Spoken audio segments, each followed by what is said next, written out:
Hey Franken friends, it's Greg Smith, aka Dr. Frankentosh, and today we have a success story. I'm selling my 20th anniversary Mac. There's another video of it somewhere on this channel. And I was taking videos of it and demonstrating it for my eBay sale. And when I went to open the CD ROM hatch, the tabs shattered. So I'm a victim of brittle plastic syndrome. So we're going to take a quick look at how to fix that right here today on Dr. Frankentosh right after this.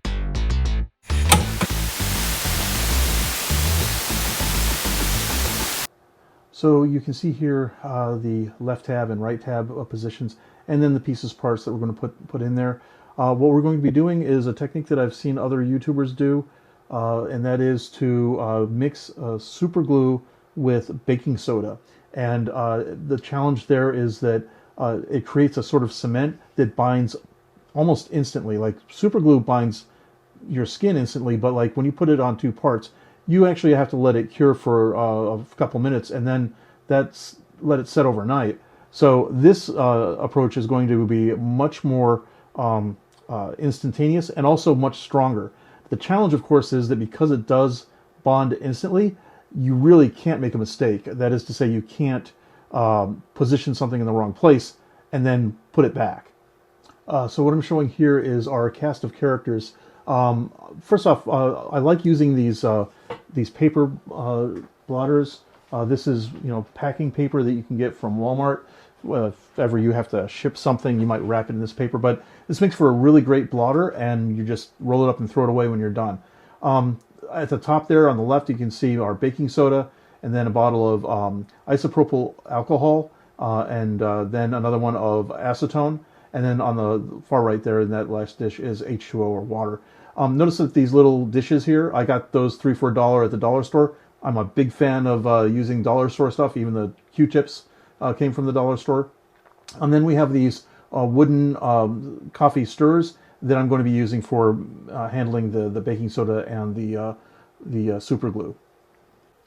So before I get too far along, I took some blue painter's tape, which has very low adhesion, and covered the front of the CD ROM hatch with that, because the worst thing that can happen here is to get a little bit of super glue on that hatch, and there's no getting it off once it's on there.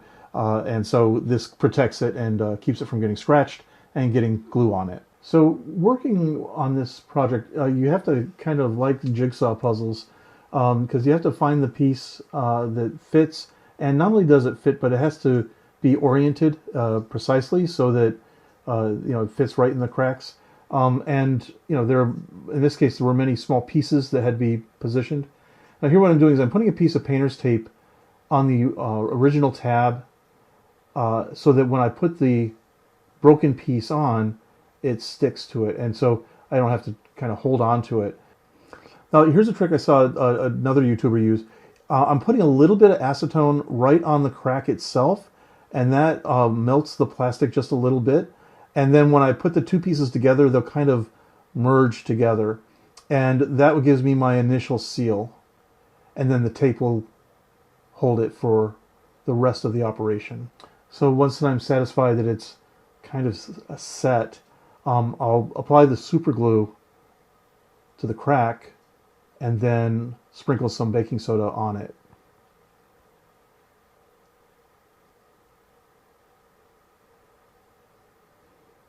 And what we'll see here is I actually put too much super glue on, and that created kind of a thick residue that I had to then file down a bit. And if I had to do over again, I would apply the super glue to the crack itself rather than on top of the crack. So at this point, I've already applied some painter's tape to the back of the tab and put the broken piece on. And I've already applied some super glue and sprinkled some baking soda on it. And now what I'm going to do is I'm going to take that tape off. And it turns out that I put too much super glue on, and when I added the baking soda, it created kind of a thick residue, more than I expected. I'm going to pull this tab, I'm going to pull it slightly away and put some more super glue in the crack and sprinkle some more baking soda on it to reinforce the seam. And add the baking soda And this firms up almost immediately. Yeah, here I'm using the cotton swab to kind of spread it around, and now I'm just going to hold it.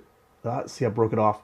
I'm going to I'm going to hold it for a while to kind of let it set, and it only takes a couple seconds, and once it sets, it's pretty well on there.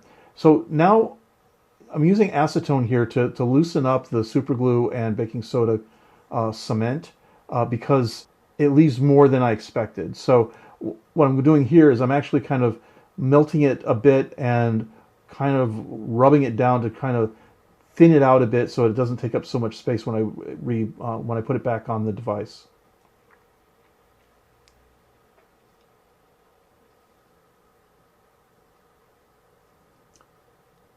And it turns out that sets really well, and that is not coming off. So here I've installed the device, and as you can see, it works great. Go ahead and put in a CD. Now I do notice that I have to click the right-hand side first before the left-hand side. And play. Monday morning, you sure look fine. We can avoid a copyright strike. And you can see that when it ejects, it just works great. Oh, here you can see the results. There were 3 places where I had to do work. And then you can see in the lower left-hand corner there, a little bit of residue, but it's really, really not bad at all. I'm really happy with the results. So I'm really sorry to see the TAM go. It's been sitting in my office for over a year. It is a beautiful machine, despite what Steve Jobs thought of it. You might want to look that up. But, you know, for the most part, it's a trophy, and it's gathering dust. I don't play with it. So I think someone else will enjoy it more than I do. And so put it on the market and hope somebody enjoys it. Please don't like this video. Don't subscribe to my channel. Don't click up there or down there or watch my other channels. Your time is precious. Thank you again for spending some of it with me. And I'll see you next time on Dr. Frankentosh.